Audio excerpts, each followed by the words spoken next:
Hello, I'm Christian Kimball. On behalf of the Dialogue Gospel Study Program, I am delighted to introduce Zyon Smiley, Chase Phillips, Andrew Evans, and Ramona Morris, talking about Official Declaration 2 that removed race-related restrictions on the priesthood. The proper thing to do in an introduction is to say, listen to them and then get out of the way. But having listened to them, I'd like to take a minute to share the three things that occur to me as a kind of underline, as a kind of pay attention, folks. First, we need to wrestle with a growing awareness that the restrictions were wrong in the first place. An awareness that positions Official Declaration 2 more as a fix or repair than as a remarkable step forward. Second, we need to acknowledge that people were hurt, that the restrictions were damaging to individuals, damaging to families, damaging to the church as a whole.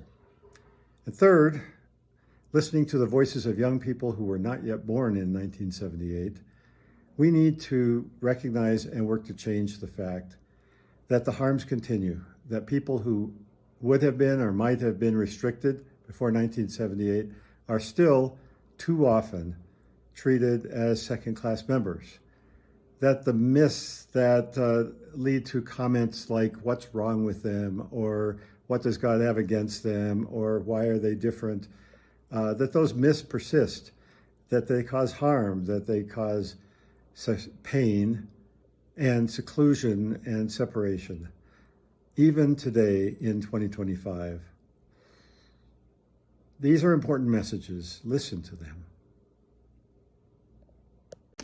Hi, this is Zyon Smiley. I wanted to speak on Official Declaration number 2 regarding race in the priesthood and offer some of my thoughts for this video series. So really what we're talking about Declaration number 2. We're talking about a people who were barred from being able to participate in the greatest of ordinances in the church, and in a greater respect, being unable to access the greatest blessings of this life and the life hereafter.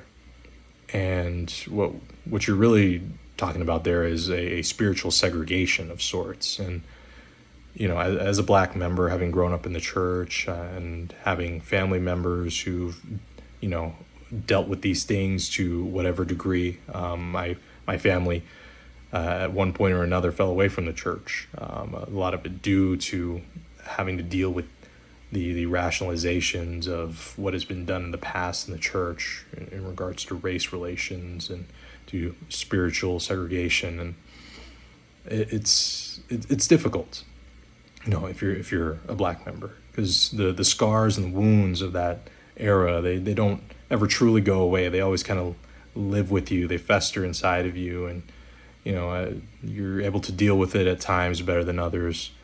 I myself have come to accept what has happened. I recognize that while the church itself may be a perfect entity, the members within it are not necessarily perfect, and I believe mistakes have been made in the past, and not all decisions I believe are of God. I do believe some decisions were of men, and whether you viewed Declaration number 2 as a divine revelation that moved the church in a new path forward, I choose not to view it in that light. I choose to view it as the church really confirming what had always should have been, and what I believe God always intended, which is that all his children have access to these spiritual gifts.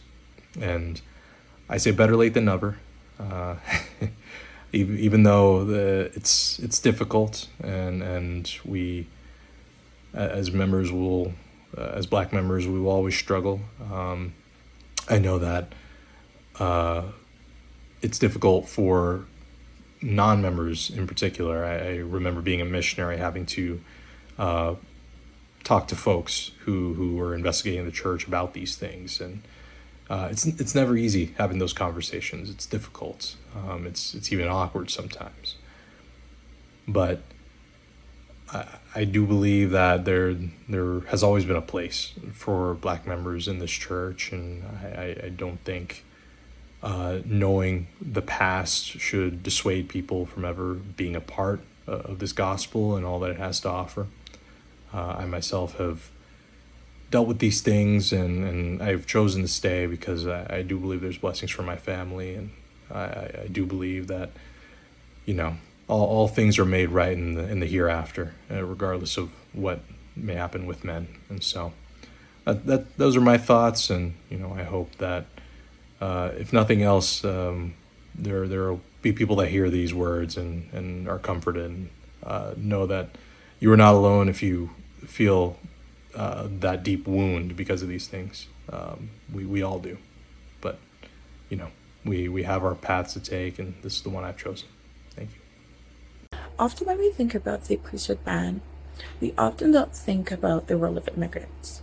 My grandmother was an immigrant, and she immigrated to the United Kingdom during the 1960s, during the Windrush era. And because of this, she had the experiences to have a better life. But while she was over there in England, she would have met the missionaries. Now, my grandmother was a woman who was well-researched. She was very highly educated. And I think that she was so in love with the gospel, then found out that the gospel wasn't for her, and that she would not be able to receive the same blessing and ordinances as those who are white. And I think when we think about the priesthood ban, we often have to think about these people who would have tried to find belonging in a place that told them, there's no place for you right now. How faithful do you have to be to hold on in a place that tells you, this is not the place? You don't belong fully. And I think that when we think about that time and that period of time, we can see that it has not just stopped there. It has graduated throughout the church and into church culture, where Black and other people of color are deemed as second-class members because of the fact that we weren't here from the beginning. So when we think about these things, we have to recognize not just that it has happened, but we also have to recognize that there's still many of us who feel that sense of they don't fully belong. My name's Chase Phillips. I graduated from BYU with a degree in history. I went to law school and currently practice as an attorney in the Phoenix metro area. When I think about Official Declaration 2, race, priesthood, and the temple ban, bittersweet is what comes to my mind. I think of how bitter it must have been for people to join the church, to learn and grow in the gospel of Jesus Christ, and then realize that they could not progress all of the way. And I think of how bitter that must have been for people, how hard it was, and then I think of how sweet it is now that people can receive all of those blessings. But as a student of history and also as someone who practices law, I think of what happens behind the scenes, what words mean, what practices were done, how things were done, and that informs so many things moving forward. And so while it was bitter and has provided sweet things, I still think of how the priesthood ban and the ban on temple blessings still has an effect today on people's lives and on the church. And when I think about how these Sunday school lessons are scheduled, it always seems to be on an off week. So I think of how uncomfortable it is for people to talk about Official Declaration 2 because of everything that preceded it. And for whatever reason, we don't get that opportunity to discuss it at church in a group setting. And I think it's one of the greatest disservices we do, how they schedule that, because it's there, it exists, and it's real, and it affects a lot of people. But I think oftentimes people have the practice that if it doesn't personally affect them, then they don't deal with it. And so that's been an experience I still experience of people saying, well, it was a long time ago and it never affected you personally. And then I can think of a litany list of life experiences growing up in Southeast Idaho, going to BYU, the things that were said, the things that were believed, the things that were supported by people who I shared faith with, and yet had such different understandings of what the meanings of those things really were. And so for me, it's isolating and frustrating. One of the greatest things for me was an experience being at BYU, being part of the civil rights group at BYU, and having the opportunity to really talk about the priesthood ban, the effect of racism in the church and how that affected me personally, people who I was with. And it's an experience that I think for me has been formative and continues to be formative, that I have not had the chance since, and I assume I probably won't get a chance in a word setting. And it's a shame, because it really was a pretty powerful and moving experience to hear and understand people's experiences, how they dealt with it, how they chose to move forward and progress and understand. And for whatever reason, we never talk about that together in a group setting at church. And like I said earlier, it is such a disservice, because when we talk about faith building experiences, testimonies, it's experiences that people have and share. And for whatever reason, we don't. And being a Black member in a predominantly white church, it's isolating. And so I don't always like to bring it up. I don't always like to share, because it's not always a space where I feel like I can or that I want to. But as I think about how we move forward and how we progress, it's through, I think, honest, open conversation and dialogue that we talk about actual hard things. We don't just pretend, that it was a long time ago and it didn't happen, but when we realize the residual effects that, still dot our culture and some of the ways we think and talk about things, it can lead to greater growth and understanding. And so I'm grateful that I had the opportunity as part of the BYU Civil Rights Group to do that. And also I'm happy that I get to participate in this as well, because while bitter was the fruit of the priesthood and temple ban, it is very sweet to have all of those blessings now, and to be able to share that with people. And when we do, it builds community. It helps all of us. And so I think it's important that we take that opportunity to do so. In 2018, President Nelson gave his landmark talk, The Correct Name of the Church, where he invited us to use the full name of the church instead of the name Mormon. He said, quote, "It is a correction," end quote. I thought that was powerful. It was the first time in my life that I was witnessing institutional repentance, where we, as a church, acknowledged our mistake and were making efforts to change. Growing up in the church, I always made a distinction between being a Latter-day Saint and being a Mormon. I was baptized as a member of the Church of Jesus Christ of Latter-day Saints, not as a Mormon. I remember one time even telling a non-LDS friend that I was a bad example of a Mormon. Another LDS friend overheard me and kind of chastised me in seminary the next day for being a bad example.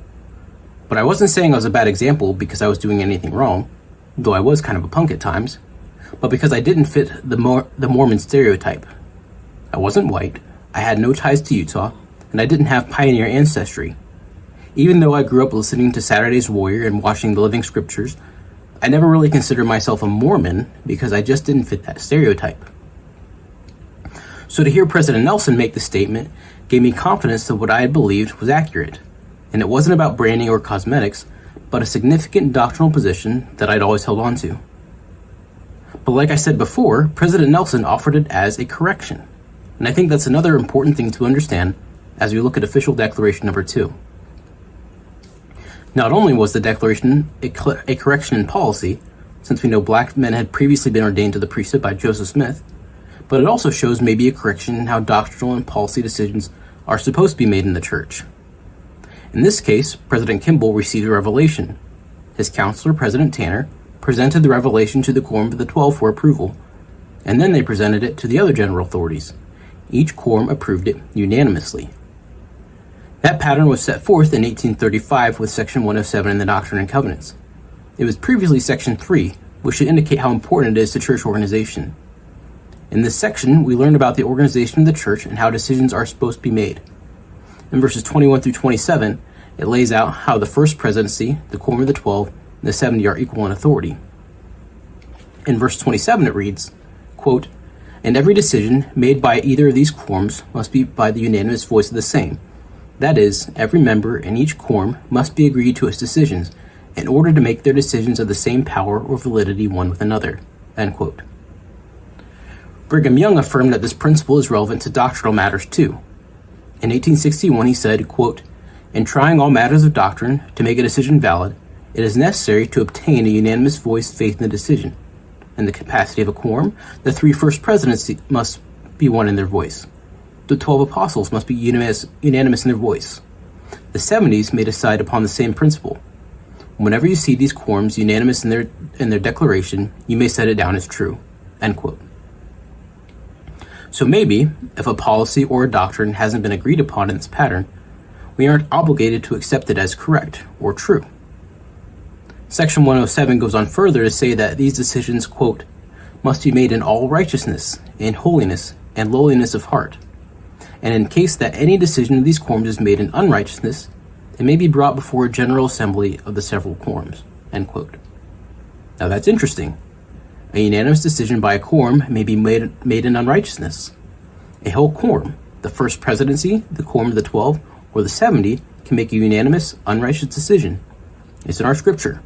And verse 32 suggests that decisions by one quorum can be appealed by another of equal authority. So from the beginning, the church has been set up with this system of checks and balances, implying that no leader, including the president of the church, is going to be correct 100% of the time, and that any policy or doctrinal decision can be challenged by another quorum. Going back to the priesthood ban, I'm skeptical as to whether this pattern was followed, given Elijah Abel wasn't ordained 70. I'm not sure whether the racial restrictions were made with unanimity and, quote, "in all righteousness and holiness and lowliness of heart," end quote. Now, this doctrine of righteous unanimity and appealing quorum decisions kind of flies in the face of some of the assumptions we make about how the church is supposed to operate. And some church leaders have made popular statements that appear to ignore or diminish this doctrine. In the Manifesto on Plural Marriage, Wilford Woodruff declared that, quote, "The Lord will never permit me or any other man who stands as president of this church to lead you astray," end quote.